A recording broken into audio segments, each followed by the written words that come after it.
Okay, greetings everyone. Greetings. So, this is so this is Sister Kenya and Sister Lola coming to you today with a um, great guest. This is one of our members. Hmm. Right now, I'm having some technical difficulties, so I won't be on camera for this show. But for everyone else that's out there, um, so you'll be able to look at Sister Lola and Sister Cheryl, our guests this evening. Okay, yeah. Okay, so Oh, she had to yeah, drop out so and come I'm back in. gonna without further ado, I'm gonna go ahead. Okay. Yeah, but she's back on now. So Okay. what I'm gonna do is go ahead and bring her in, Okay. give her a brief introduction, and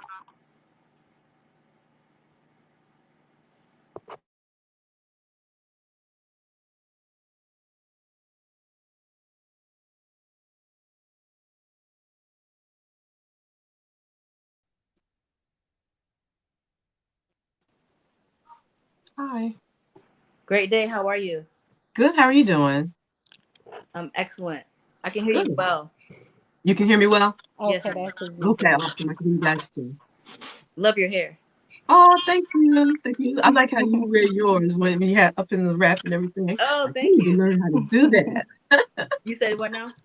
When you wear it up in the wrap, I need to learn how to do that. Oh, I'll show you. So cute. Yeah, Okay. please. All right, sis. So, can So everyone? Yeah, I can hear you, yeah, sis. okay. Okay.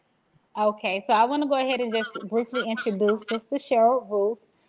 Sister Cheryl is a York native. She actually is from where my husband is from and my husband's family is Hmm. from.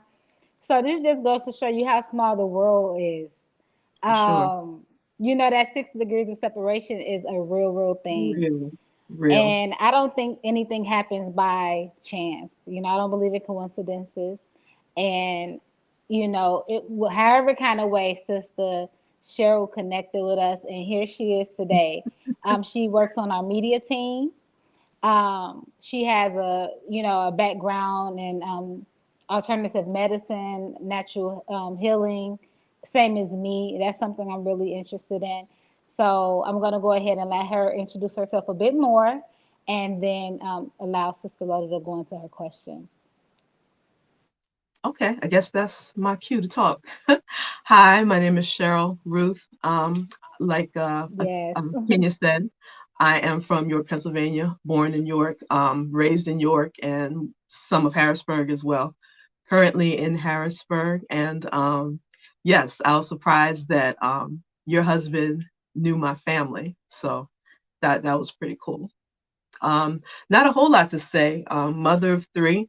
Um, Mother three. Work just like everybody else. My 9 to 5. I've been working on and off though, just trying to free some time up for myself to do the things I really want to do. So I guess you could kind of say semi-retired, but right now I'm working to make my way back to the motherland. Hopefully sometime before the end of the year.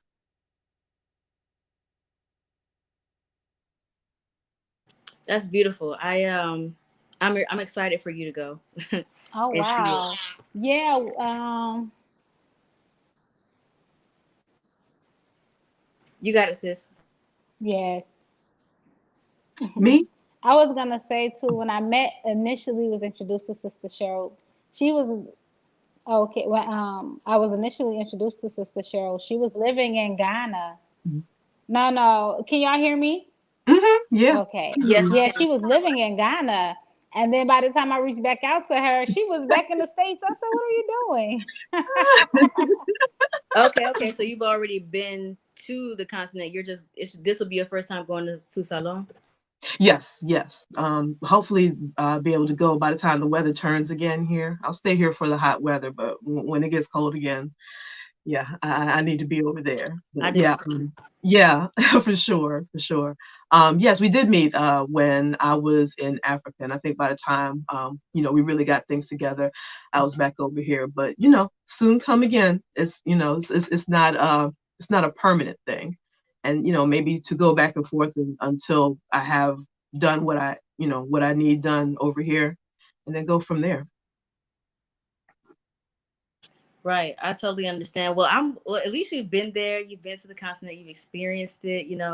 I know every country must be different and things like that, but it's still a great experience to at least go, because you kind of get the feel of it. You know what I mean? And you Yeah, can just adjust country to country or so. definitely Um, true. Yeah. but okay, so I'm excited to go ahead and start asking you some questions to get to know, just a little bit about you and your background. So, what made you become a member of GNONA, Gullah Nation of North America? I think how that actually happened is being on social media. Kenya and her husband, Chief, we know a lot of the same people, if not in person, online, just communicating with these people. There's a few people that I met while I was over in Ghana that I met first online. So that was nice too. Some people from the States. And then I think I think I remember what it was. GNONA put out a call for help with different projects that they were undertaking. So I thought, that might be a good fit for me. I would definitely like to know a little more about the group. And then when Kenya finally called me, we were talking a little bit, and she was asking me some questions, and then Chief got on the phone, and then they were both just giving me a whole lot, just running down a whole lot of the history. So I mean, the more they talked, the more I became intrigued, and I was like, yeah, that's definitely this a group that I would like to be a part of, because I love to research first of all, and just being able to open up that door to see where we come from, and just to get to know yourself and your family a little bit better. That was really attractive for me. So that's how I got to know the group, how I came to be a part. Right, understandably. Okay, okay. So, are you Gulligici, and how do you know, and what does that mean to you, if you are? So that's a good question. Um, from the way I have experienced all my life, seeing my parents and how all my family interacts, it's Gulligici. The thing is, I never knew. I never knew. I've heard of Gulligici before. Well, let's roll back a little bit more. Going back to when my kids were little. Gullah Gullah Island. I swear that was my introduction to it. I didn't know there was like a culture and a heritage attached to that, Mm. because my parents being from down south, um, they never really talked about it.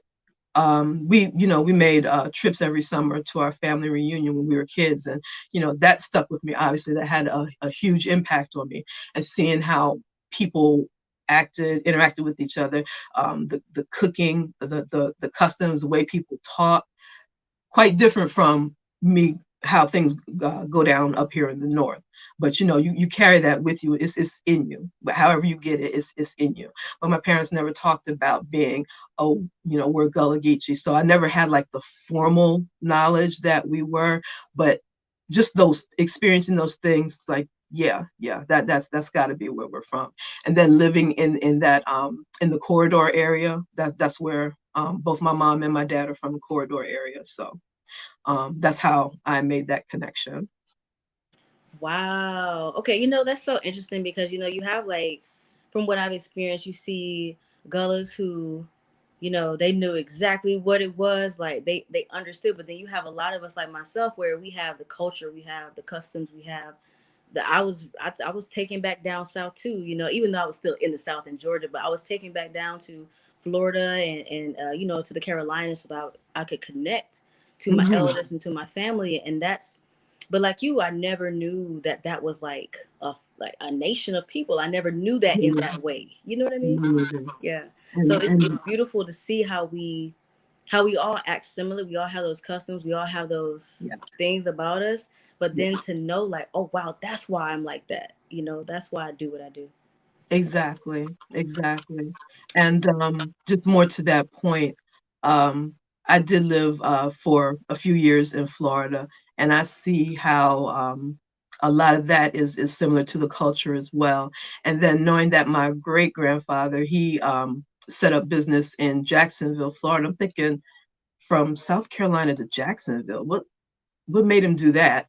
And that came to me. Oh, okay, because you have some connection there. But like I said, my parents never really talked about it. I think in coming north, when you meet people up here, you want to maybe, and no discredit to them or anything, but people up here make you feel a certain type of way. If you talk a type of way or whatever, you do say, oh, that's country, that's country. But I looked at my family and I never really thought, that's country. It's just like, that's how my family does. It never occurred to me that's country. I'm not that northern born that, I can't see that. It's just what my family does. It never occurred to me that that's country. I just thought it was cool. I was a kid, I got to play with all my 2,685 cousins. Hey, it made me know that it was fun. Okay. Whatever we was doing in the sand and the dirt and playing with chickens and stuff and slapping the hogs, that was fun to me. It wasn't country. You know what I mean? So it was a fun way to grow up, to be here. But then, when you go down south, it's just so much fun. Right. It is. It's a lot of fun. So let me ask you, what does being Gulligici mean for you?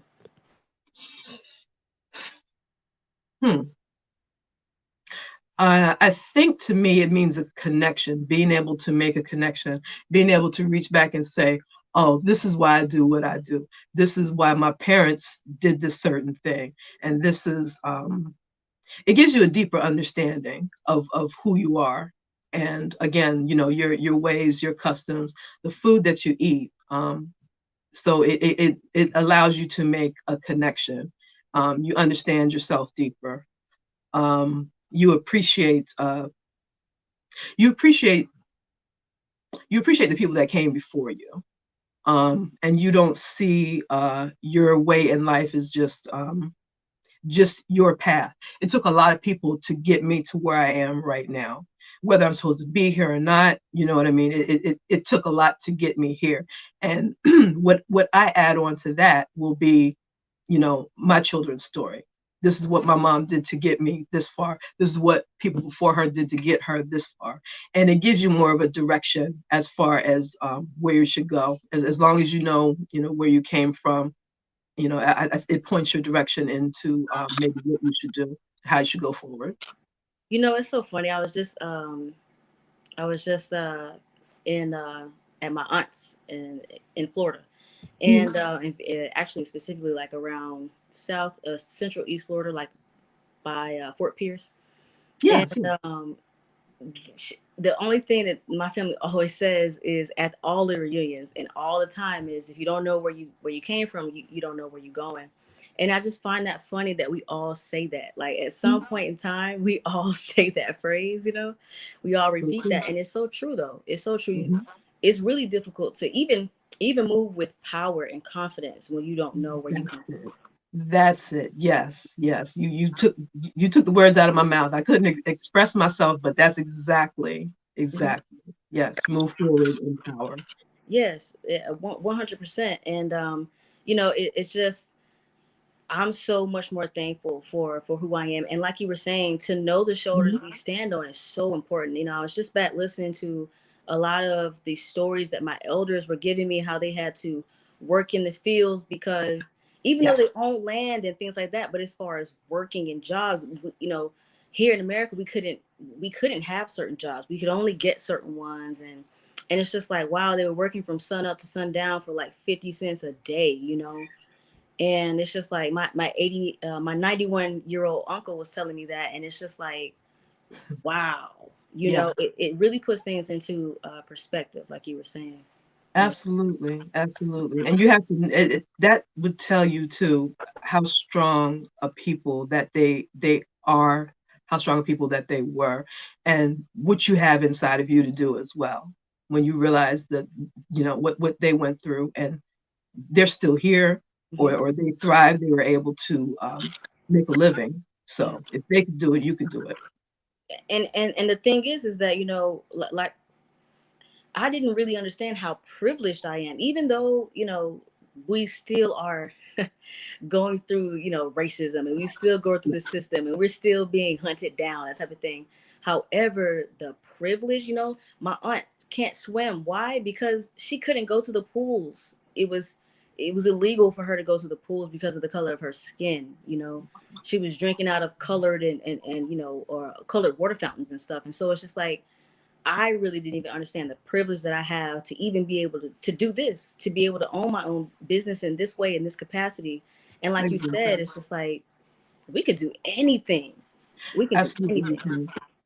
Because when you think about it, also, something that I thought about while you were talking there, we are one generation away from not being able to use the same water fountain. Not that, it's a huge deal that I need to drink at the same place you do, but just people. It's the principle. Some people try to say, oh, that was that. No, I can reach out and touch my history when we weren't able to do that. That's not that far away. That's not that many years. You know what I mean? It's just some of the stories that I've been told. It's like, whoa, that happened like right before I was born. So to me, it's not history. That's like my time. So when people talk about, oh, that was no, it wasn't that long ago. It wasn't that long ago at all. And that's the thing, is that we get, I think oftentimes some people within our community, but the outside community oftentimes tries to erase the timeline as though it was just 500 years ago, and you know what I mean. And it's just like, wait a minute, my great uncle is 91 and he's telling me these stories. My aunt is 70 and she's telling me these stories. My dad was 60 something, around the time he passed, and he was telling me these stories. He was marching with Martin Luther King and stuff. And it's like you said, I can reach out and touch my history. So it's very important that we understand the power that we come from, and the privilege that we have in this day and time, and the information and the opportunities that we, that we can create from that sacrifice that they had. Exactly. So let me ask you, what does the Gulligici Sierra Leonean connection mean for you, or how do you feel about that?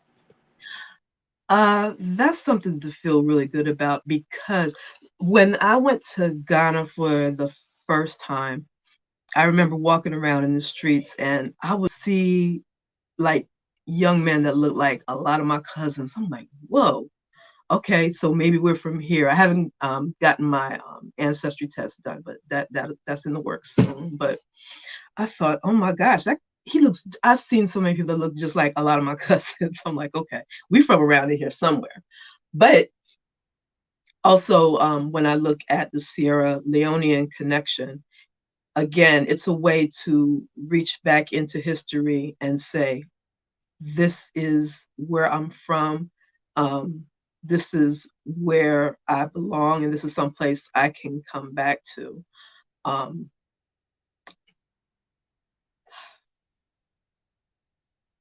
It's a feeling of like, and I hate to put it this way, but that is just what it is. Back in school, you would hear your friends or your classmates, oh, my mom is Irish on this side, or my dad is German on this side. I'm like, well, I'm African from somewhere. You feel some type of way when you have to say that. Like, I don't know. But on the other side of that, I do kind of claim it all, because we've all been put here together, mixed in.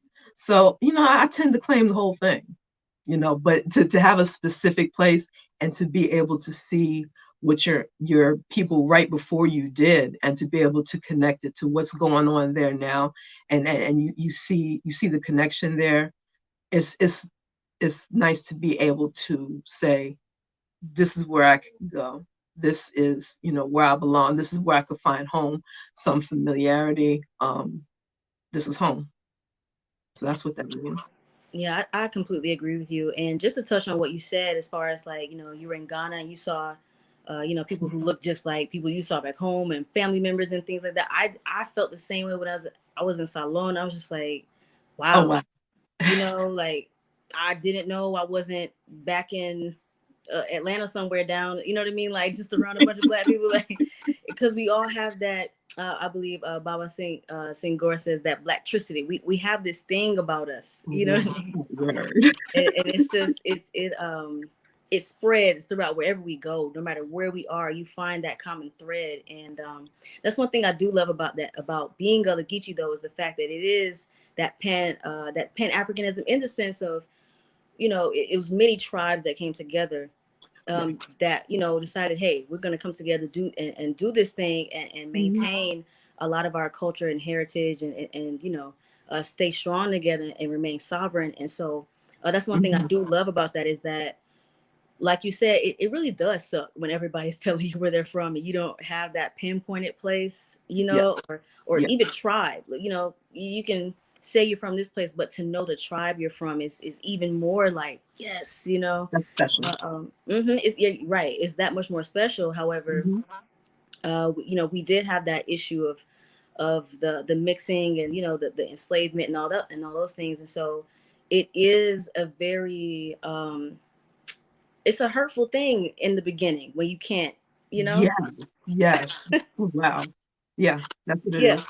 yeah, it's very hurtful. And however, to then grow up, or to then come to a place where you're learning about, oh, you know what, I may not know the exact tribe, but I know that I'm from around this right here. And Mhm. not only that, but you know, one second. I believe Sister Kenya Yeah. dropped, but she'll come back in. So, Okay. yeah, but I may not know exactly what tribe I'm from, but hey, there's Black history in Sierra Leone. There's Black history in Ghana. There's Black history throughout these places, and let me go and find and connect to that. And I think that's so powerful, right? Because Exactly. oftentimes we often just think like, I think oftentimes here in America we romanticize Africa a lot. Hmm. And it's not to say it's not beautiful and everything like that. However, we romanticize it to a point where it's almost like we have no real claim to it, or Yeah. like, but Yeah. we do. And we went back and we've done so many things. We have these landmarks, we have these locations, these places that we've connected to, and I think that's so powerful. You know, Absolutely. yeah. Absolutely, it is. Yeah. Sis, are you with us? Sister, can you hear us? Yeah, I can. Okay. Greetings, There she everyone. is. Before Okay. we say anything else, I did not get a chance to say this. Today is Sister Kenya's birthday Happy Yes. birthday. night. Thank you. Thank I wanted to you. say it to you on camera. That's why I was waiting. I knew it was your birthday all day. Uh, Let me wait till I see her. On the camera, yeah. That's so beautiful. Greetings. Happy birthday, sis. Yeah, thank you so much. How does it feel to Um, spend a birthday on the continent? oh man, Oh wow. this is my sixth time. So I mean, it's the bomb. I'll just say that because right now it's all cold where I'm from, and Look, everybody complaining, and you see what I'm wearing I'm used to having my birthday in blizzards.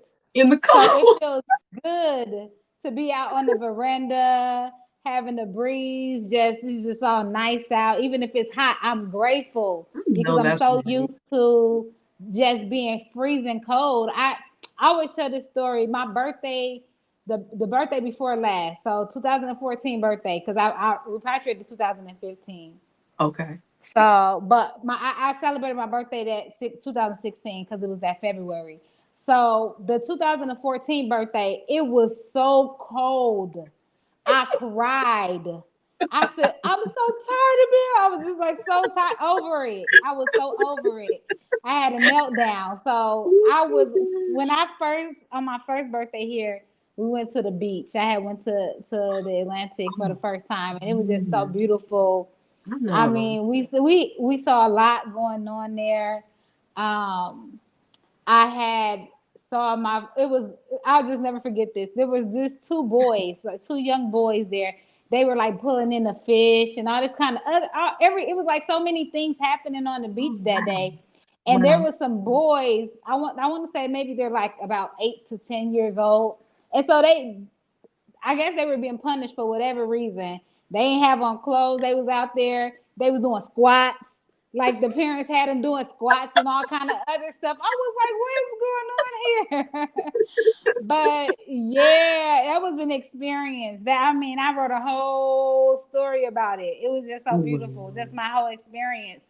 And I want Wow. to get back into blogging because I used to do that when I first got here, but then I kind of like, you know, but that, just to have my experiences, as or share my experiences as I experience them, because it's Exactly. different when you first experience them. You just, all your senses is going and Yeah. everything. So Yeah. just to be in that moment and then express them then at that time. So I'm gonna get back into that. But thank you guys for the birthday wishes. Absolutely. And in So, case you need some snow, it snowed here on Sunday, just to let you know. oh, Then it was did you? like, Okay, yeah, I'm yeah, then it was cool. like 60 degrees yesterday. So yeah, this Oh, weather's all over the nice. place. Okay. So, I, greetings. I want to just welcome everyone who has joined us today. We're here with Sister Cheryl. She is a member. She helps us out a lot, especially in our media department. She's helping us with our websites and things like that. So I say to Sister Cheryl for lending that hand to us. definitely. But I want to get into your background because you said you're a mother of three, Oh, and you were repatriated. You were repatriated. How are your children adults, and how did they feel about you coming here um, during that time, during the COVID time? Yes, all three of my children are adults. By the time like when I came back the first time I went, that's right before COVID hit. I came in January. I think the Okay, COVID thing, yeah, like okay, started in March 2020. So I was back in okay. the States by then. But when I went the second time, it wasn't, yeah, I don't think they was thinking too much about me like that. I got back safe the first time. I don't think they was worried too much about the second time. So, Okay. but they're excited, and I definitely, especially my son, he's definitely interested in coming. My girls, they have a lot of their stuff going on. I have one that's still in school, so Okay. she's finishing out her degree, so she's kind of busy. But my son for sure is he's definitely interested in coming, and I would like to get all three of them over there at some point. Yes, that'll be beautiful. And that's really the goal for all of us who are here on the continent, to get our family here.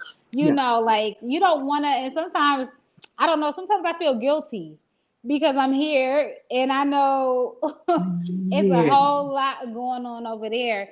But I wanted to ask you, where did your relationship with Africa start? What made you even want to come and visit it, and then to actually stay for some time?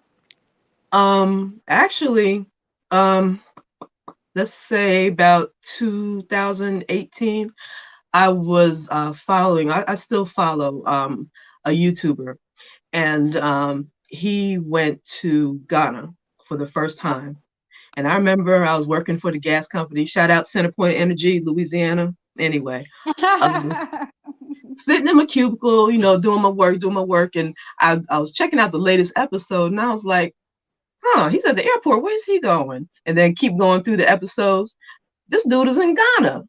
I'm like, whoa. And just the thing was, and it made me want to do the same thing, although I haven't had the right opportunity to do it yet. He was capturing Africa for me through his camera. And that was like the dopest thing I've seen in a long time. Sitting in my cubicle, acting like I'm Wow. working, and I'm following his every move. I mean, he's showing himself in the market. They're buying stuff, the road trip. You could see out the front windshield of the car. It had a little break in the glass or whatever, little flags in the That front part of the timing. booth. Yes, yes. And it was just so fascinating to me. I was like, oh my gosh, I have to go. And then I did something that I do not recommend anybody do. I made up my mind, you know what? This is a good paying job, but I'm quitting my job. I'm going to Africa this year. And I was like, okay, Wow. I got 5, 6, 7, 8 months, blah, blah, blah, carry the one. And I was like, okay, September, I'm gonna do this. So I gave him my notice. I told him I'm going traveling. I cashed out my little 401k, my little piece of 401k. And I bought a ticket, packed up my house that I was renting, and started to travel. So Yeah, I don't recommend anybody do that, but I was like, if I don't Right. do it now, when am I going to do it? I can always get a job, but can I always go to the continent? Am I always going to be this brave to do something like this? So it's about time. I was in my late 40s, and I'm thinking, why not? Why not? I've been a mom. I've done everything I was supposed to do all this time. Take some time off for Right. you, and just see what I wanted to see what he was seeing. It was just so fascinating to me. So Wow. that's what made me want to go. Wow. You know what? That's really important because sometimes being able to and I remember before repatriating myself, there wasn't that many YouTube repatriates, honestly. Like this is a whole new thing for me. Yeah, Especially when it comes to Sierra Leone. So I wasn't really able. I especially. think there was one sister in Namibia that I Yeah, heard about, yeah, or something like that. But I haven't, like, I didn't follow anybody right. besides Chi. Hmm. But Hmm. he wasn't captured there. He wasn't a YouTuber. So I didn't really get a chance to kind of like experience it as visually, but I had a chance to actually experience it kind of how you guys are because before I repatriated, I was a part of the organization. So I Okay. was able to really like make my mark by just really being hands on within the operations and the different campaigns Yeah. and projects that we were doing. Yes. So in addition to me repatriating, I really felt like I had a connection. You know what I'm Right. saying? I had a connection there. Right. And when I came, because Chief was really, he had youth members and people that we were impacting and working with and our constituents as we call it here. It was just amazing to be able to see the faces to the people that you've been hearing about. And Sister Lola got a chance to experience that because she was actually working with an organization before she came. So I Oh, had okay. experienced that way. Yeah, she was working with us before she actually came on her executive trip with the Oh, rest of nice. our members. Nice. So it was just really, being able. And I think maybe I need to do it more too because I don't, like the whole camera I'm following because I just do all kind of other stuff, Yes. and I think maybe I should share those type of things because, oh man, It makes I've a just difference. experienced, It makes yeah. look, if it made a difference for somebody like me, Mhm. you don't know who you're touching, and you really need to do it. Right, There's really not a lot of right. content about Sierra Leone out there. It You really definitely be isn't. a pioneer, and you've been Yeah. there for a while, and you Mhm. know what you're doing. So Right. So I didn't really have a chance to kind of like experience the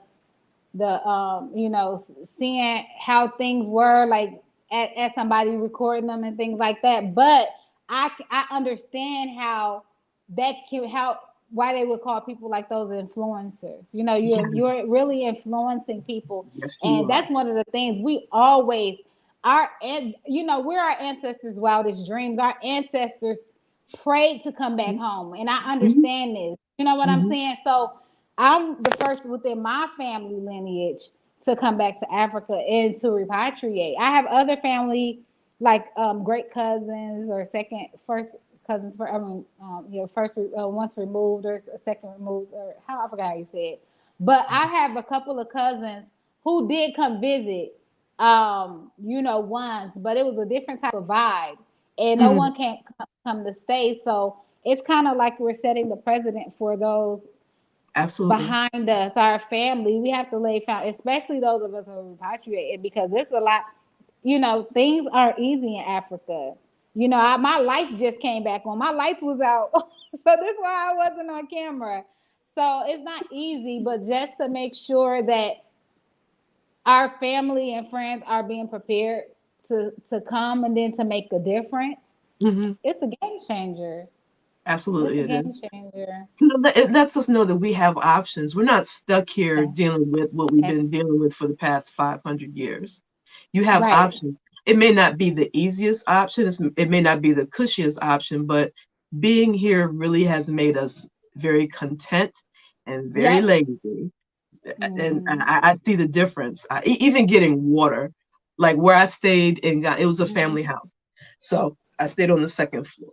And the people on the first floor didn't, they didn't have a whole lot of money, and just they had the borehole outside, like Okay. a couple feet from the house. So people from around would come and they'd charge them a couple CDs or whatever, Mhm. to come and collect water. And downstairs they were still collecting water. And at one point I had a line run to the house, but then that got Okay. cut. And then I had the what you call the water thing on the balcony outside. Okay. So just having to get your Yeah, water. water. There are Yeah. challenges. There are Yeah, challenges, but I it is. think when we come over there in numbers, we can definitely make a difference. Um, Mhm. and it changes, like the people that are there, it changes them. The people that are coming over there, it changes us, and hopefully both of those changes for the better.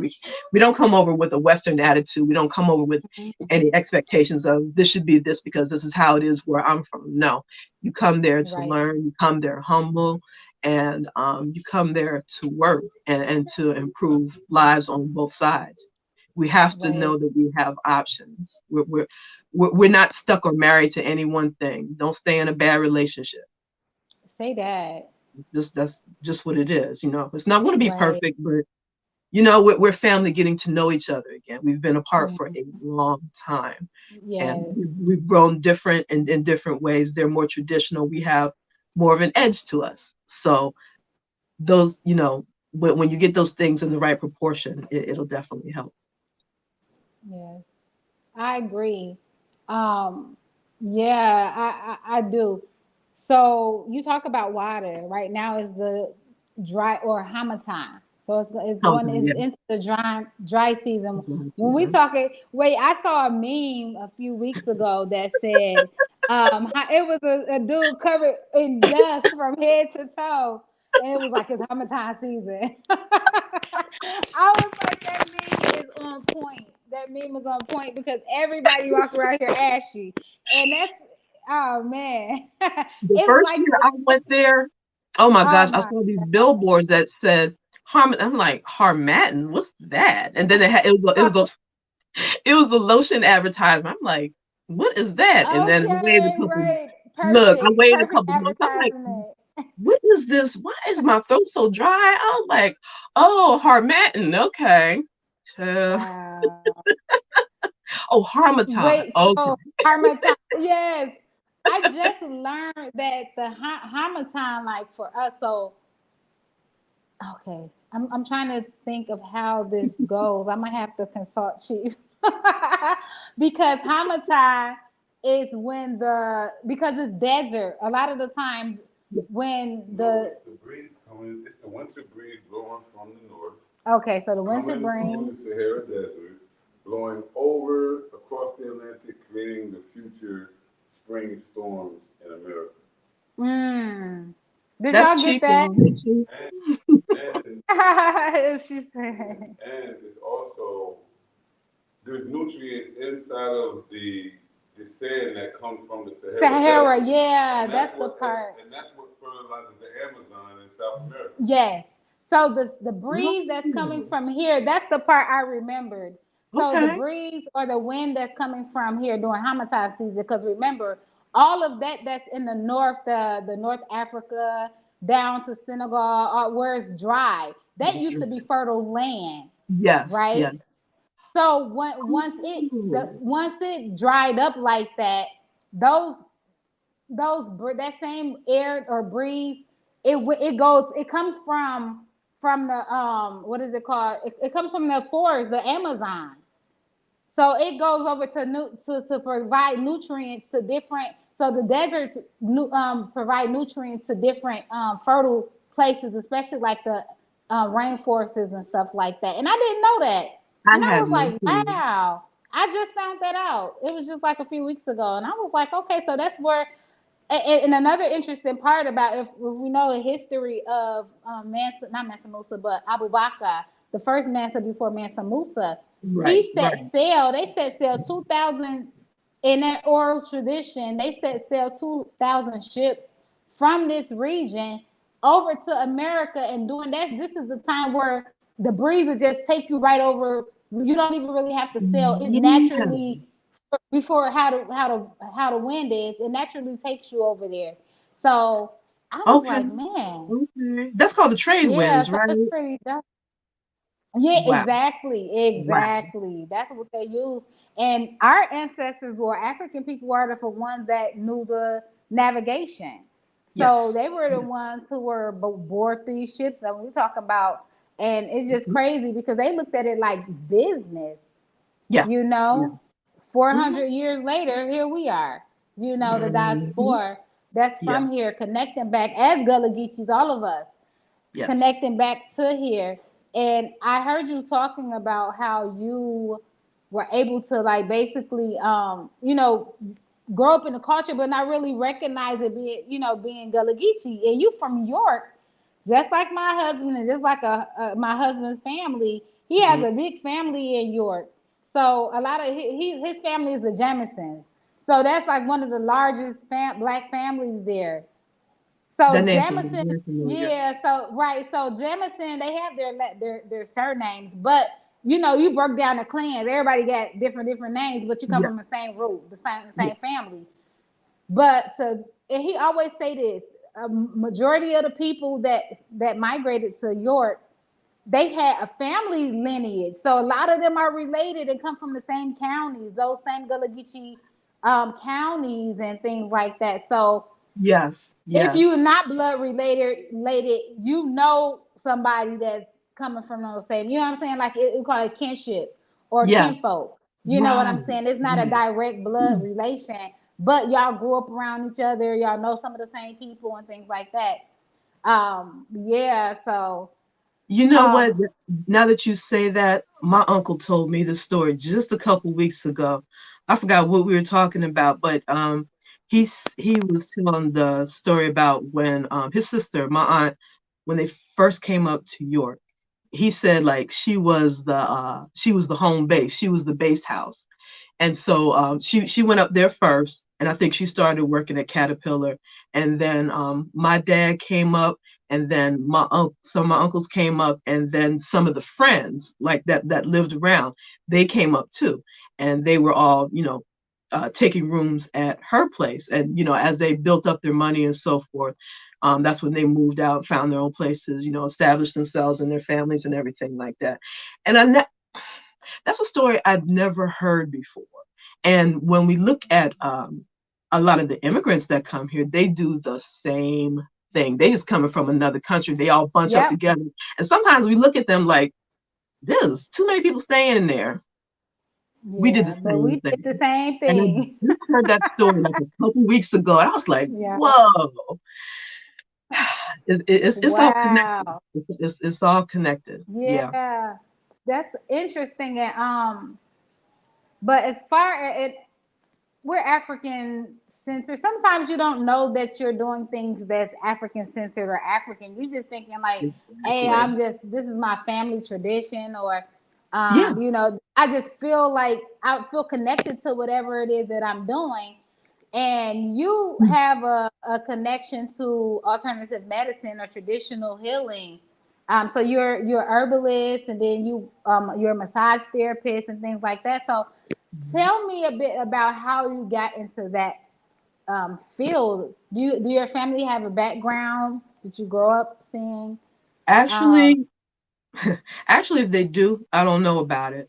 okay. Yeah, yeah. Like I said, I feel like maybe we lost a lot once my parents Hmm. moved up north. Yeah. I mean, we saw what we saw when we went down south, but they didn't really talk about a whole lot of that. But one thing I do remember, my mom, I don't know if this sounds crazy or not, but my mom used to tell us, and if I can recall it correctly, she used to talk about some type of remedy that her mom used to make, something to do with shoe leather. They would boil it and add something to. I know something there was some turpentine involved. I don't know, but it was boiling shoe leather and something. And she said whenever they got sick, her mom would like boil the sole of I guess leather soles back then. I don't know. Something with shoe leather soles, something like that, and turpentine.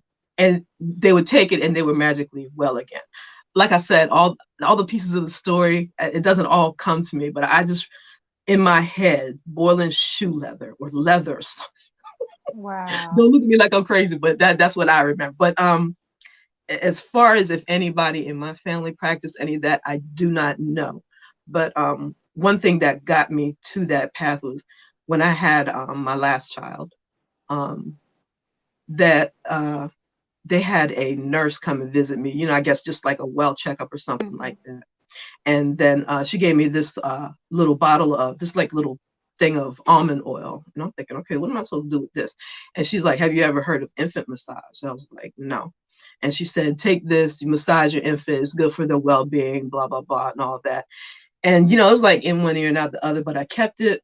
And then just something one day just struck me, research a little bit into this, see what it's all about. She never did get that massage, but 20 something years later, Right. it led me into aromatherapy, and then later led me into herbalism, which I really, really got into that after I just learned about Dr. Sebi, and it was like about 2 years before he died. And then when he died, I looked up his practice, and they were saying how they were having issues with all the different heirs, and then the people that actually ran the office, and people were arguing or going back and forth, disagreeing about the formulas. This one's fake. No, this one's fake. We got the real thing. Blah blah blah. And I'm thinking, Right. okay, I'm sure he was given his gifts, by the ancestors like anybody else could be given. This is something I can study for myself, get the knowledge for myself, and put the things together myself. And Yes. so that's when that started, about 2016, 2017. That's when I started. So that's kind of it, that's how I got started as far as the herbalism is Wow. concerned. Massage therapy, I started, I think 2005. I went to school for 2 years, and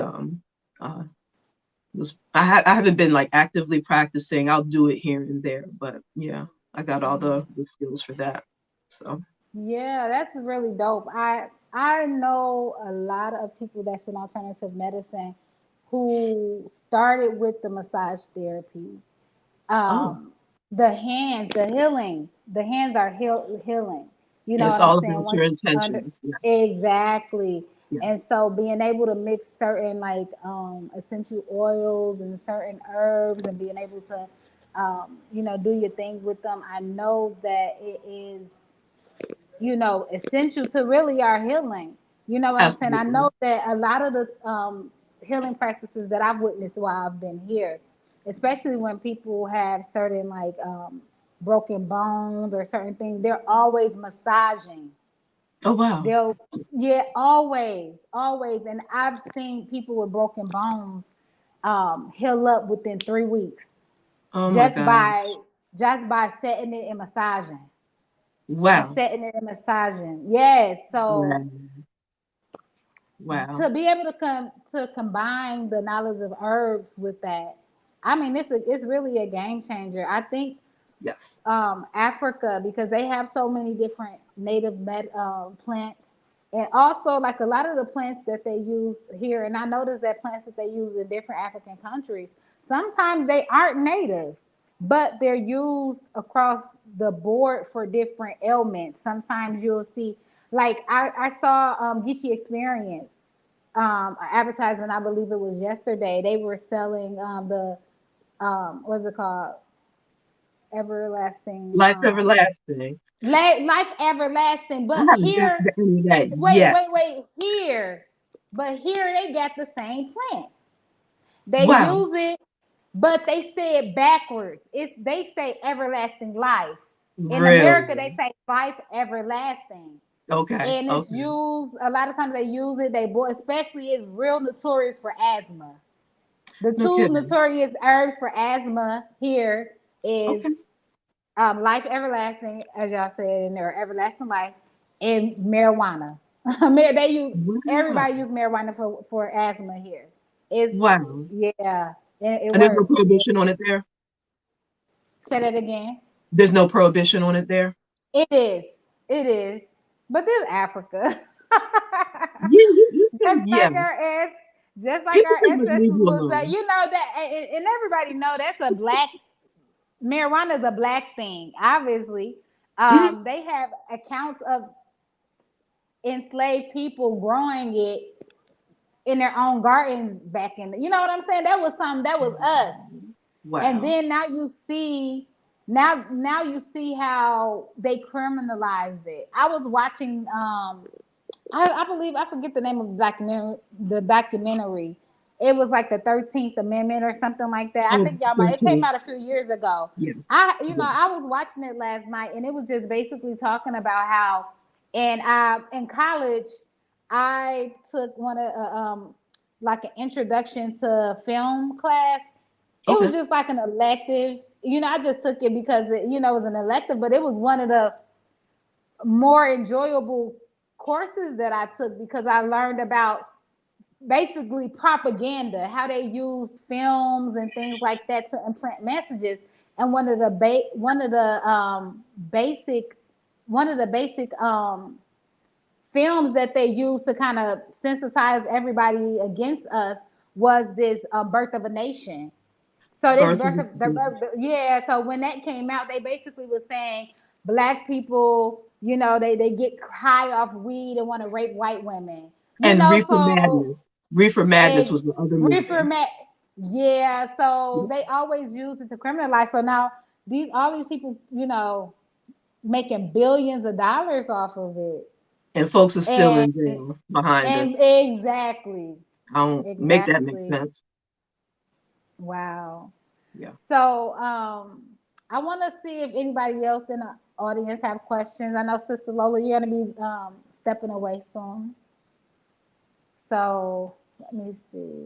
I I did have one question that I had one more question I wanted to ask. The sister, I'll go ahead and ask now while you look in the chat. What is your? I know you spoke towards herbalism and massage therapy, Hmm. but what is your what if you have any other ones? What is your passion and or business, and how does it benefit Gulligici people and or Black people as a whole? Actually, herbalism right now is my passion. And through GNONA, I'm learning how to be better on social media, how to plan my marketing and everything like that. Especially for GNONA information. So that is part of my passion as well. But really, the healing arts, anything that can help steer us away from white pills and white coats, and those things have their places at times, but in our day to day or everyday lives, we really don't need a pill to solve everything. Everything I believe, like the Bible says, herbs are for the healing of the nation. We just have to know which ones to use, their proper application. That's my passion, and I'm still learning. I'm still learning. I mean, I've been learning for over 20 years now, but every time I come across something different or I decide to study something in depth, or somebody says, "Oh, this is wrong with me. Do you know, what I can do for this?" There's some things that I know, but according to what they may say, sometimes I'll have to research things. So that gets me excited. So that's my passion. Healing, herbalism, massage therapy is awesome also. So those are the things that I get excited about. Yeah, I just like to ask that question because number one, I always like for people to promote what they do so that others who are listening and who will listen will be able to refer back and say, hey, I need that sister services and or products, and also too, I think it's really important for us to know that we can always bring and obviously you're always developing and educating yourself, but we can bring those skills and that knowledge with us, Absolutely. and build there as well. Yeah. It's Yeah. a lot we can learn there as well. However, we can bring what we have there, and we don't have to kind of come and feel like we don't. What are we gonna do? You know what I mean? We have things that we're interested in. We're not helpless. We just need to find the right tools and That apply part. them accordingly. Yes, exactly, exactly. We're not helpless, and I think that when we well, for me, I see the opportunity as oftentimes what I see is that we have something that we do here and we can bring it there and develop, and two, oftentimes our passions, we're not really doing it here. Oftentimes people tend to come to the continent and start to live out their passions, and you know what I mean, do that too. So I always just like to encourage people that no matter where you are in your life right now, you can take what you're good at and you know, even what you're passionate about, and bring it to the continent. And I think this global situation that we're in, that's taught a lot of people you don't have to stay at them raggedy jobs for 40 hours of your life every week because you're fueling somebody else's passion to stay in their big mansion or fly wherever they want to. Why keep making them money? Those same skills that you put to work with them, you can do it on your own. Sometimes we just don't have access to the information on how to get started or have like proper mentors or whatever like that. But it absolutely can be done because we're the fuel. We're the fuel that makes the company go. There's a face to the company. It ain't yours, but you're definitely the fuel to make that company go. And anything that you could do for them, you can do for yourself. And the fact that we had to sit home and some people go without paychecks, some people essential workers, but then if you don't do certain things, you're not essential anymore. Huh? What? Where? Huh? No, no, they're tripping and they're messing with you and they're messing with your money. I mean, I think a lot of us maybe just lack confidence because we haven't been pushed in those directions. We haven't been pushed hard enough. We haven't been in enough hardship that, wait a minute, I see what's going on. I don't have to deal with this. I can go and do this, and this. There's so many people even that I know at my old job where they've gone on and done their own thing and it's worked out for them. You have to step out on faith. Like I stepped out on faith and then quit my job. Sometimes you have to do that and you can get a whole new perspective on things. Can you, Sister Kenya, can you put that question? I can't put that question on the chat. Which one? I believe it was a Chief or. Okay, here we go. Okay, yeah. All right. So a question for you, Sister Cheryl. Asks is how she thinks the GGHP, which is the Gulligici Heritage Project, will be received by Gulligici descendants in central Pennsylvania. So how do you think? I think it would go well because there may even be people like myself. Like I said, I grew up here, but my parents are from down south. And unfortunately, a lot of our people, a lot of times they don't leave the cities that they live in. They don't go too much far out their state. And for somebody like me that had the experience, I kind of know, but then with meeting you and Chief, it's, my horizons have been broadened as far as that is concerned. So with Gulligici Heritage Project, I think we can bring information to people who may have had an inkling about something or heard something here and there or had a feeling about something and they're like, you know what, let me research this because I've heard this before. Let me see if it applies to me, if it's something I'm interested in, or, it just sounds interesting to them.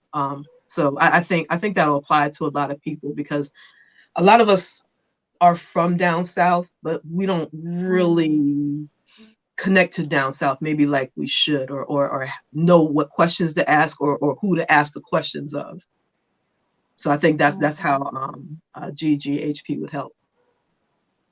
Okay, so Sister or Dr. Felicia, she says many have never crossed the Maryland line. We did that on a regular. That was a Sunday for us because, Chief never say the same thing. Yeah, that was a regular for us. Oh my gosh.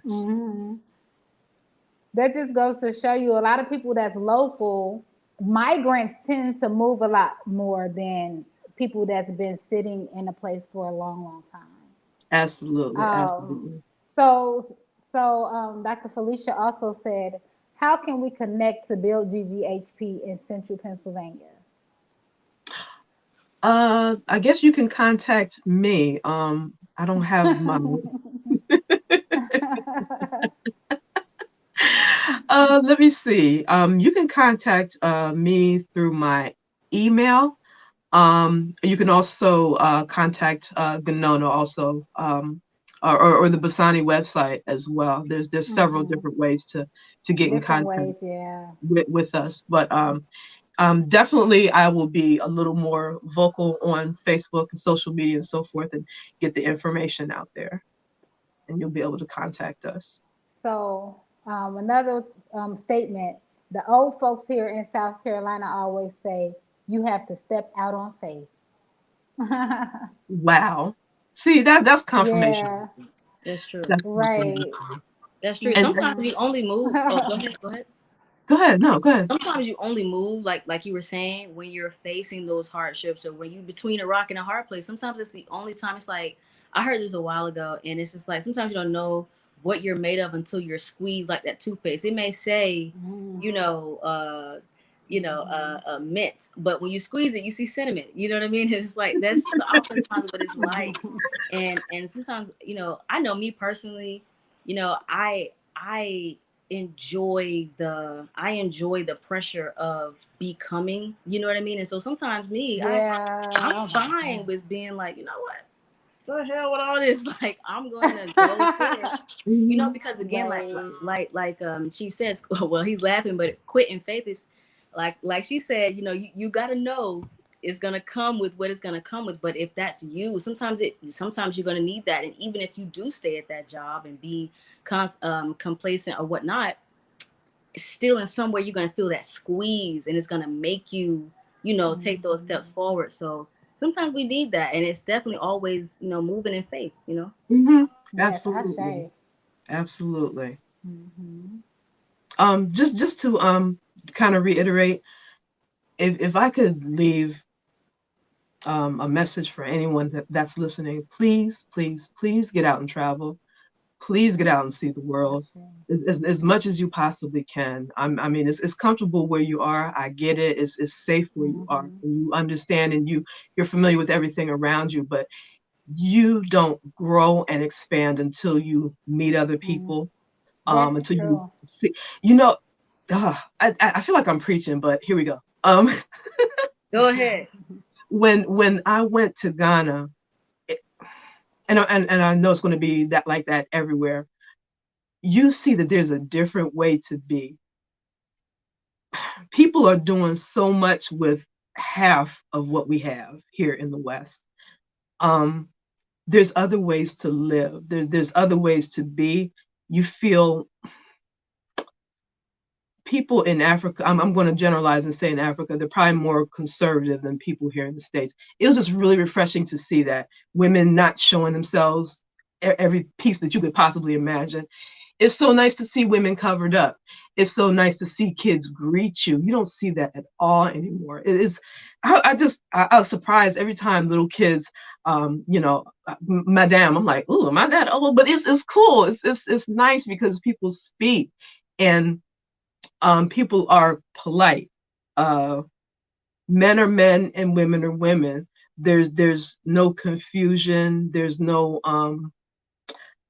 like in between. There's no really no gray lines or anything like that. Or everything is just. I feel like over there everything is the way it was supposed to be for us. Unfortunately, most of us are far removed from what we should be, and it's really sad. And there's many times I had to check myself because I'm like, okay, you being real American right now, just chill out, see what everybody around you is doing, do that, slow down, greet people before you ask them for something, see how their day is. We hurry through our. It's like, okay, get to it. Okay, this is what I need. Okay, why are we going through all this? Slow down, be patient, see how a person is. That's the way it's supposed to be. I know growing up when I would go down south, that's how it was. People had time and they made time for each other, and I had to stop myself many times and slow down and be African. I had to teach myself to be African. Ain't that some stuff? I was about to cuss, but no. I had to teach myself to be African. So please get out. Wherever you are, get out. Go see Yeah. things. You are very, if you don't feel appreciated or loved here, trust me, people outside of this establishment, they see you differently. They see you, Yeah. I don't know how to explain it, but you get a lot of love as a Black American in Africa because they don't see a lot of us traveling there, unfortunately. But even from what I understand from my brother traveling in Europe, he said people are you're treated differently. They don't see like it's not a color thing over there so much like it is here. Here is just very, very different. And the vibe can be very oppressive sometimes. But travel, and you'll see the difference. Once you travel once, you'll want more. You definitely want more. Right. Please, people, get out. Get out from where you are. Go see the world as much as you can. Yes. I want to also say I agree. I took the opportunity. I was in a gospel choir, right? And they had a tour. They had put on a tour where we traveled. I want to say like 8 different states. We were just all over the place. But once I found out that they were going to be doing this tour, I was so excited. I was so excited to join them because I never had the chance to leave outside of Chicago and Wisconsin. Wow. And when I mean, I was all on the West Coast in California, Las Vegas, New Mexico. I was all in the Midwest. I was everywhere, and Everywhere. it just allowed me to expand my scope. I was like, man, I could do anything. Man, I could go anywhere. I was young. I was like 20. It was just like a whole new world to me. And I think being able to allow people, especially young people, to travel and experience different places, is just a game changer.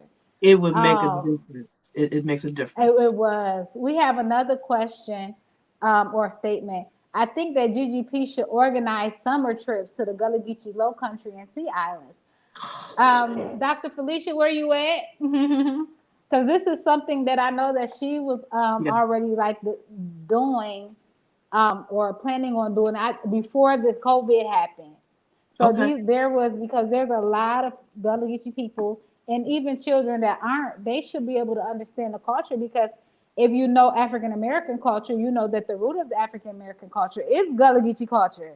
Gullah Ain't no Yeah. African American. Gullah Geechee existed. Gullah Geechee people were known people before America was America. So we have to understand the foundation. Once you understand the foundation, you know exactly where you're headed. She says she right here. Y'all need to connect because I'll y'all do that. both some more. Yeah, and y'all right up the street from each other. Y'all both born in York, Hmm. Hmm. Yep. both York natives. So it'll be pretty dope to actually be able to get people from the different areas that y'all in to have those buses. Take a trip down there and see some of the places, the Gullah Geechee, heritage locations. Absolutely. And They got museums. that's an easy trip to make too, and to start there and then branch out from there. Absolutely, that was a great idea.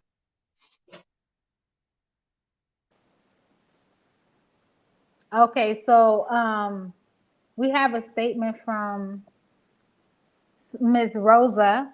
Although the lifespan in most African countries are lower than Western world, there's richness in the value of life in Africa. I agree. Yeah, yeah, I and too, I agree. think that that lifespan, that lower life expectancy has more to do with like sanitation and more to do with the Yep. different issues that present there. You know what I mean? Hmm. Hmm. Yeah, third, Yeah, what we call like secondary issues, yeah, like the main cause. Let me just tell you this, and I was thinking about this earlier. Y'all know Chief, he's a lot of things. He's also a dope MC. He's a musician. And we were sitting down listening to his old music, and I was just thinking one of the brothers he did a song with passed away Oh wow. last year. Actually, he fell down the stairs, and the brother he reminded me of my cousin. He's a Creole. He's a Creole, Mhm. and he fell down the stairs and hit his head, Oh and they man. took him to a local clinic who couldn't help him. Like it was just like the facilities, the training, it just isn't there. Yeah. And then talking about the like you said, a lot of times it's based on like your environment, things that you Mhm. can change within your environment. A lot of the death is a large percentage of the death is due to malnourishment. We have Mm. all this land, but the people here are eating the same few things, without being able to introduce different herbs and things Oh, wow. that they can really, and then even moringa is a superfood that they don't use in the way that we do in the West. So Oh, even being wow. able to like basically repurpose the type of natural medicines that they have and use it in a different fashion, Yeah. you Yeah. know, grind those leaves down at moringa, put it in some of your food. You know what I'm Hmm. saying? Because Hmm. it's really the life expectancy for children from birth to like 5 is the most critical time, especially here in Africa. Exactly. And stop Um, eating all those Maggie cubes. Oh my gosh. That'll kill oh you. man, yeah, ain't nothing but MS. Yeah, what is it? MSG, MSG. I believe it's. Hmm. Yeah, MSG. Rest in peace, Mega P. Yeah, that's the brother who passed away. And we actually were going to be doing our first medical mission trip next month. So, Right. in collaboration with God's House International, shout out to God House International, Sister Lola. We were there last year. Yes. Um, but they're going to be opening the clinic as well as doing a medical mission trip down in my village, Jamakoa. So I'm looking forward to that. One of the things that I want to start implementing, especially, being a Pan Africanist as well, and being knowing different people that's in the field, alternative medicine field or the contemporary medical field. We need everybody. You know what I'm saying? Hmm. It's so dire here. Sierra Leone has one of the lowest life expectancies on earth, you know, and we need to make sure that they have the same opportunities um, as we do. A lot of times we're young, we're getting first aid training. A lot of people know how to do Heimlich maneuver just because they seen it somewhere or whatever. That is so foreign to the people here. I remember we were in a crowd of maybe 100 people, and Chief asked them, he said, "So if your friend got stabbed right now, what do you do?" They didn't know. How do you stop the bleeding? They didn't know. These basic things that we take for granted, you know what I'm saying? It's so needed here. So one of my Hmm. goals is to really try to get more medical professionals to come here and to cultivate the ones that's already here, because we have a lot of different people that's in the in the health field, even the traditional health field. I believe the traditional healers work more than the people in the hospital because there's only so many hospitals. I was talking to my landlord, who's a doctor, and we know that there's less than 1,000 medical professionals here, including the nurses. And he told me there's about 350 to 400 doctors here for almost 8 million people. It's You not good. see? Wow. Yeah. So, I'm gonna be wrapping up soon, but I did see a question up here that I wanted to highlight. Jaholo. So Jaholo said, "This is off topic, but how much is Gulligici language? How much of Gulligici language is Creole from Sierra Leone?" Thank you. Okay. Um. So, man, I want to kind of talk about how the Creole was developed so that you can understand how it relates. So the Creole here was developed because of the interaction with foreign entities, foreign people, Europeans that's coming here for trade. So over from the 1400s up into the 1700s or 1600s, when the British started really coming and dominating, they were having to interact with themselves, the Portuguese. So it had a little bit of everything. That language, when our ancestors got sent over to America, became like the pidgin that they spoke. because it was the most common language that they knew from being. And some people don't know there's plantations. I don't know about all of Africa, but there's plantations here in Sierra Leone that our ancestors worked until they were ready to go over to the United States of America. So they were working on plantations here, went over to America, and then being able to talk that language that was here first, and then made it a common language because they started having children, and so they started passing the language down. A pidgin isn't anyone's first language. A pidgin is solely for interaction with people that you don't speak the common language with. Oh. So where you hear people in Ghana, people in Nigeria speaking pidgin, there is no Creole language there. That's just a pidgin. A Creole is a full language family. It's a first language of a people. So that's why you hear people with that same, you'll hear the Creole and then you'll hear the name.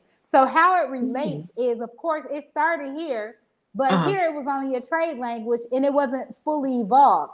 But when our ancestors went over to the United States, it had to start speaking it as a common language or a first language, and start passing it down to their children, became a mother tongue. So when they came back to Sierra Leone in 1787 and 1792,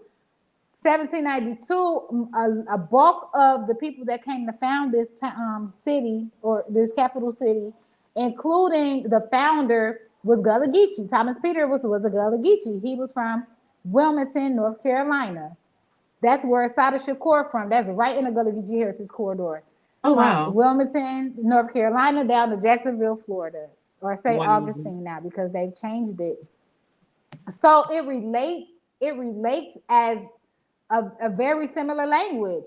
You know, our ancestors came here, and so you'll find different phrases. Like in the Gulligici people say "fambo." Here in Sierra Leone, that means family. Same language. Sweets. Sweets means delicious. It's very common here in America. Amongst the Gulligici, if you eating something, you like, hey, this is sweet. It They means said it's that in Ghana delicious. too. Yeah, it's delicious. You know, some of the other, different phrases and things like that is commonly related. You can go out. There's a book by Dr. Lorenzo Doe Turner, who is the father of Gullah studies. He lays out the different um, ways that Sierra Leone Creole and Gullah-Geechee language relate. Basic, Wow. simultaneous. It's the same language, but Okay. of course, our language in the U.S. is more Americanized, and here is more Africanized. So we Okay. use within, like, there's common phrases within our Creole here in Sierra Leone that is only common in Sierra Leone because the natives applied their own phrases and things to the Creole. So like we say, no wahala. Everybody know wahala is problems, no issues, and that's Nigerian. You Right. understand? Yeah. So then we have another phrase that we say here, yagba. Yagba. It means, it means trouble. Oh my God, you're giving me a headache. And that's a Mende word. And so you tend to understand common phrases that was implanted into the language after we came back, and it Right. made it just solidified the Africanisms within. And Chief always say this, and I believe so too. I think in order for Gullah Geechee language to evolve to another level, that we should all be learning Sierra Leone Creole. There's more Sierra Leone Creole speakers in Sierra Leone than there is Gullah Geechee speakers 100 times over. You know what I'm saying? And then that Creole not only connects you back to Sierra Leone, but you'll hear the same thing. You'll hear the same kind of language in Ghana and Nigeria, in the Caribbeans and things like that. So it kind of like bridges that language barrier, that language gap. Mm-hmm. hmm Yeah. So we have another question. So can y'all discuss by Master Chief Master for the Jamu? Can y'all discuss the significance of GLU and the collaboration between GNONA and GRMSL in redeeming the special kinship relationship between Gulligici and Sierra Leoneans as it pertains to tourism, citizenship, and repatriation. Wow. That's a loaded question. So GOU is a partnership between various different organizations that's all connected to us. Right. So we have the Gullah Leone Union, which is like the umbrella, and then the organizations under will be GNONA, which is the parent Mhm. organization for the Gullah work. And then we have the Black Star Action Network International, which is was really before all of them. Mhm. Honestly, a lot of the Mhm. programs and projects, and really all of them that we implement under GOU or under the NONA originated as Basani programs. They just we just handed them over to be implemented by GNONA and GRMSL once that partnership happened. Mhm. Um, but that special kinship, GNONA and GRMSL is a perfect example of bridging that gap for Gulligici people and Sierra Leoneans. We're in constant collaboration through those organizations. You know, we're Mhm. making, we're leading examples on how you should actually connect with your people once you come back to Sierra Leone. Well, come back to Africa, and Mhm. we just so happen to be Gulligicis. Now we Right. do know Gulligicis are primarily seen as belonging to Sierra Leone because of the influence that Sierra Leone had on Gullah Geechee culture. There wouldn't be a Gullah Mhm. Geechee culture without Sierra Leone, but we do know that West African and Central African people make up the people of Gullah Geechee people. Yeah. So being able to lead the example with just Sierra Leone is a major because, like I said, they're able to see how we are literally collaborating for years on projects and putting our mark here and making the conditions better for the people. Mhm. Mhm. And And sis, if you want to add to that, I was going to say, I can't think of any place like even staying in Ghana, even though you have a high percentage of Black Americans coming to Ghana. I don't know of any organizations that are like boots on the ground like GNONA is, yeah, working like simultaneously on both sides, as far as projects are concerned. I can't honestly say that I know of any. If there are, yeah, I I don't haven't know. seen them. I haven't seen them. And that's what made me so fascinated with this organization as well, just how you were Hmm. able to explain about the Creole language just in my first conversation with you and then with Chief. I mean, just the amount of knowledge that you have, that's definitely something that you would look forward to. You'll learn a lot being a part of this organization, Hmm. and anything that Yeah. we have going, any programs that we do, you definitely want to learn a lot. They're a wealth of information, like I said, here in the States and over on Sierra Leone side. And in addition, with Liberia too, as well, in some cases.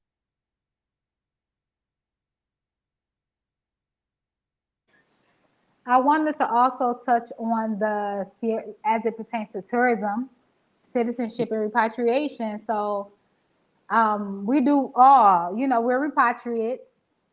We assist people with who's going to be repatriating. Mhm. So we do have services for that. We do have tours that's up and coming. We do have a citizenship conferment that is going to be taking place end of April. And then we also have a dual city tour between Sierra Leone and Liberia, and they're basically sister countries if you know the history.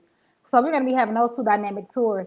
In addition to our organization, I mean, GNONA set all of this off. We first welcome our Mhm. first DNA tester into our homes back in 2016 as GNONA, as members of GNONA, and was part of the talk on extended citizenship to those who have DNA tests that's linking them back without them being celebrities. So a regular Mhm. person didn't have the chance to actually get this until recent. So, Right. and then like I said, we're doing tours. So if you're interested in attending one of our tours, you can go to our website, gulligici.com. If you're interested in joining our organization, you can go to gullaleone.org, and I'll be putting those in the chat. I want to go ahead. Miss Rosa said Creole is a dialect spoken only in Sierra Leone, whereas Pidgin is a common tongue spoken in Nigeria, Ghana, Cameroon, possibly Jamaica. Okay, so yeah, she's right. So Creole is a language. You know, like a dialect is more. You know, a language and a dialect is kind of different. But she's right. The pigeons that you hear in a lot of the different West African countries, especially the English speaking countries, was directly influenced by Creole people. If you know the history, Creole people in our African American quote unquote or Gulligici ancestors were the first to come back, and then the first university, Western Sound University, that was created in West Africa was done here, Sierra Leone. So a lot of the first teachers, the missionaries that went out into especially the English speaking countries spoke Creole. Mm-hmm. So the educators and things like that that you'll see going to Ghana, Ivory Coast, Gambia, Nigeria came from here. So that's how it spread so much. Mm-hmm. Jamaica is a patois, so they have their own variant of Creole. Right. And I've met so many different people from the Caribbean that always say this Sierra Leone Creole, which is akin to Gulligici Creole, is a Mm-hmm. Creole that I'm a language that they use a lot of the common phrases too. You like, wow. So yeah, I think that we need to really, as African Americans, to expand our understanding to learn Creole. You know, once I really understood the language, Right. Right. once I But really there was- understood the language, it was a different thing for me. Instead of And always having somebody like really interpret for you. one So advantage of that is um everybody doesn't need to be in our conversations. bingo. And you know that's the reason one of the reasons they say that it was stigmatized Mm-hmm. because they forced us they shamed us into stop to from speaking our language. Not They talking. basically Yeah. shamed us. It's slave language, this is that, Mm-hmm. and then we just gave it up. Yeah. That's giving a piece of your soul away. That's a sovereignty. Giving away some of the She power. said, Gullah Geechee, like Creole, are English-based Atlantic Creole languages. Same with Bajan Creole and Jamaican patois. Okay. Um, Gullah Geechee is the only English-based Atlantic Creole in the United States, and that's correct. Um, the Creole that you hear in Louisiana isn't the same Creole that you hear Gullah Geechee speaking. Okay. You know, that's a French-based Creole, and that Creole is a lot different than our Creole. And then even the term Creole was originally applied to Europeans in Louisiana before they allowed black people to be called. Ones like the mulatto, the children of the mulatto started Right. using the term. The Europeans Right. kind of like abandoned it. You Got it. understand? So Okay. once we understand the history and things like that, the United States only have one Creole. It's the English-based Creole from Gullah Geechee people. Wow. Um, okay. So, Ms. Dr. Dennis, she said, let's connect soon for summer 2022. So I think she's talking about that bus, that trip down to the Gullah Geechee corridor. So she Okay. said, yeah, let's connect. Wow. For sure. For sure. Mm. So if no one else have any other questions, sis, do you have any closing words you would like to leave us with, or how can people connect with you if they're Um, interested in connecting with you? actually, I guess I never do my social media. So I'm on Facebook, Cheryl Ruth, CherylRuth. I also am on Facebook with my herbal remedies, Ruth's Herbal Pharmacy, RuthsHerbalPharmacy. That's on Facebook and on Instagram. Those are the two ways you can connect with me on Facebook or on Instagram. Also, for the Sierra Leone tour, the 7 days, that's April 28th through May 5th, correct? Yeah. Okay. Yeah. So the April through the 5th. I think that's the Liberia tour. The Liberia tour. Okay. Hmm. Okay. Liberia Sierra Leone tour. Right. Oh, okay. Okay. The 21st to the 28th. Okay, I see. And then the Hmm. 28th through the 5th. Got it. Okay. Hmm. And then for the Citizenship Conferment tour, Yeah, March. there's no official date for that. So, Okay. but it's typically like the last 10, 12 days of the month. Okay. Um, so for those of you who are interested in those two, you can go to this website, gulladulu.com. You can do a consultation with us. You can let us know what you want, and we will take care of you. I want to answer this before we close out. Mhm. Miss Rosa, she said, facts. I think Creole should be preserved, but the authenticity of Creole has been diluted with the native languages. Um, I want to say for language evolves. No language stays stagnant. I think by us including or Africans, putting their own, because we're Africans. Creole really is a language that we had to pick up because we were dealing with non-Africans. Mhm. So being able to have what we lost in America be preserved in this Creole here, I think is a game changer. I really think it's a more evolved version of what we really lost because the language, the Creole that I hear in the United States is low level. I'll just tell you that compared to the Creole here. It's Mhm. an advanced version, so I wouldn't say diluted. I would say it was added. The African language was, basically added to what it is that we already had and lost Mhm. in Mhm. America. So I think we're gonna be closing out. Okay. Um, I do thank you for coming on with me. I know this is you're not Mhm. used to being on the spot or in a hot seat, I'll say, Nope. but it was a Nope. pleasure, and I'm really looking forward to working with you in the alternative medicine Me area for real. too. Me too. I'm ready. A lot of Africans don't realize what they don't realize what they have over there. All our medicine, No. all Western-based medicine, all those white pills are based on the green herbs. People just don't make that connection because they're those white pills are extracts. The green herbs Yep. is Exactly. it's what you It's need in there, surrounded by all the fiber of the plant and everything. You need all those things to work together, and that's ultimately what makes you better. When you extract it, you mhm. take it away. Extract is to take away. Why take the Wait. extract when Yeah. you can take the whole thing? Be holistic Yes. about your approach to healing. Hmm. I agree. Chief said Creole is a national lingua franca, so it has been absorbed and influenced, indigenous influence. So, yeah, it's a lingua franca. So, more people in the country speak Creole than they do English. You Okay. understand? So, that's major. I can, Hey, bro, my brother, he joined us. We're about to be going off. But okay. I do thank everyone for joining us every week.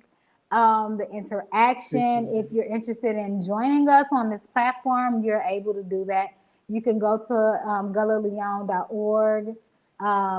Just send us an email, or you can just email us directly at glumassmedia@gmail.com, and I'll put that in for those of you who might want to, just reach out to us and do an interview or contribute in some kind of way. But Sister Cheryl, any closing words? No closing words. I appreciate everything. You made it very easy. So it was my pleasure to be here. I look forward to definitely working with the organization. And here's to many more years and much more success. Thank you so much.